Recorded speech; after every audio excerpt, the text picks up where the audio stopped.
Hi, welcome to again to DATL, which stands for Data Analytics Tool for Learning.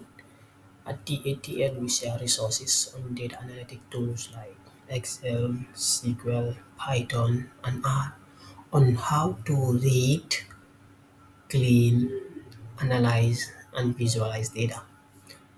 In today's lesson, I'll show you how to use Excel for data analytics, cleaning data in just under 10 minutes. So let's dive in. Advanced data cleaning with Excel. These are some of the few commands that you can use in Excel to do data cleaning: the trim, split, remove duplicates, concatenate, and then the len command. So trimming in this lesson, trimming helps you to eliminate leading or trailing zeros.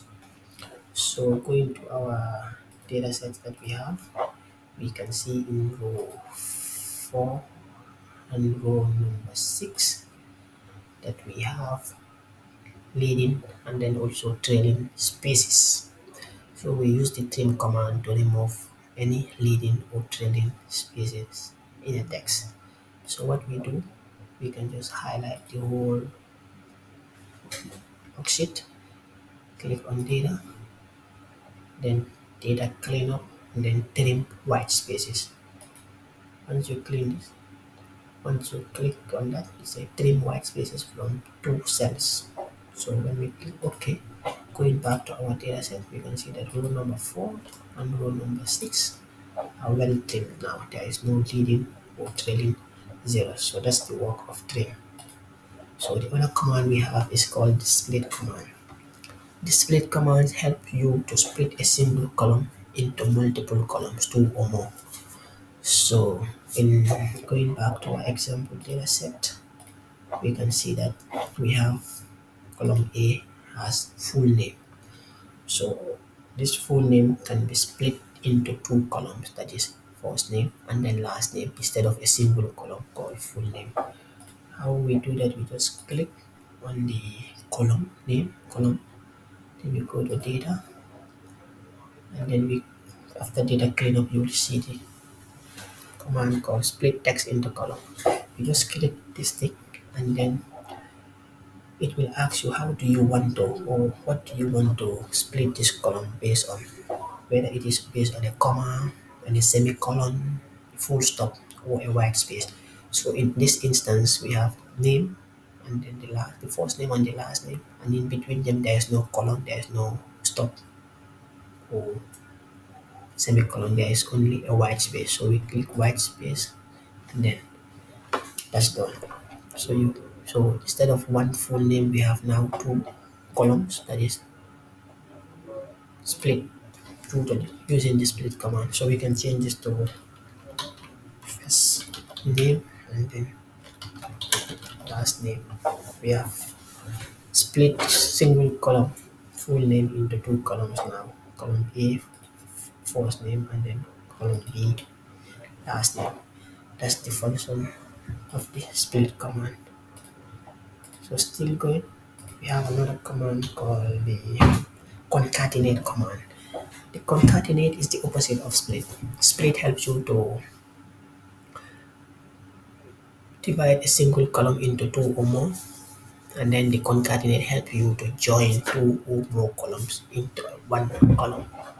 Going back to our data set, first name and then the last name can be concatenated into another single column. We can have this as full name.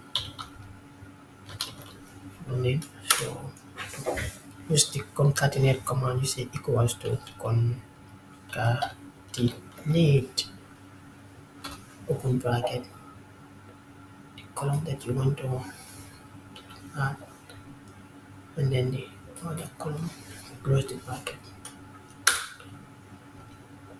Now you say equals to concatenate. Yes. Equals to concatenate. I didn't spell it right. Then you add the two cells. So this will concatenate the two different columns into one now. Back to the full name. So to have a space between, you can use the command and move. Like stated, we use the double apostrophe and a space between. This will give us a space between the two letters, the two texts. So you see we have a space between the two texts. Now we have split them here, first name and last name. Now we have concatenated them back here. Then you can just use the autofill to have it replicated on the other cells. That is concatenate and then the split command. Still we have more commands too. We also have the remove duplicates that help you to remove any duplicates in your data sets. We also have the length command that help you to calculate the total number of characters in a particular cell. So removing duplicates, we can see that row number 4, I'm just gonna make them the same. Row number 4 and row number 9 are the same. So we have duplicates. So to remove duplicates, we have the remove duplicate command. What you can do, you can highlight the entire data set, click on data, data cleanup, and then remove duplicates. So when you click on remove duplicates, this will remove all duplicates in your data set. So the result is 2 duplicates rows found and removed. 7 unique rows remain. So back to our data, we can see that we only have now one farmer undo. The remove duplicate command have removed this place. So the length command help you to calculate the length in each of the cells, the length of each of the characters in each cell. Like on the full name farmer undo, if you want to know the total characters in that cell, you can just use the length command, and it's like this equals to length. Then farmer undo, that's the cell. F3, click enter, and then it can show you the total characters in that cell. And then Excel is very smart. It has the auto refill command, which automatically fills the rest of the table. So you just click OK, and they are automatically filled for you. So that's the learn command. It helps you to calculate the total number of characters in each cell. So at Kendo, the total number of characters is 12, and at Farmer do the total number of characters is 12 also. So those are the data commands that you can use. Thank you so much. Don't forget to like, share, and subscribe for more tips on data analytic tools at Kendo DATL, data analytic tools for learning. That's the end. That's the reference.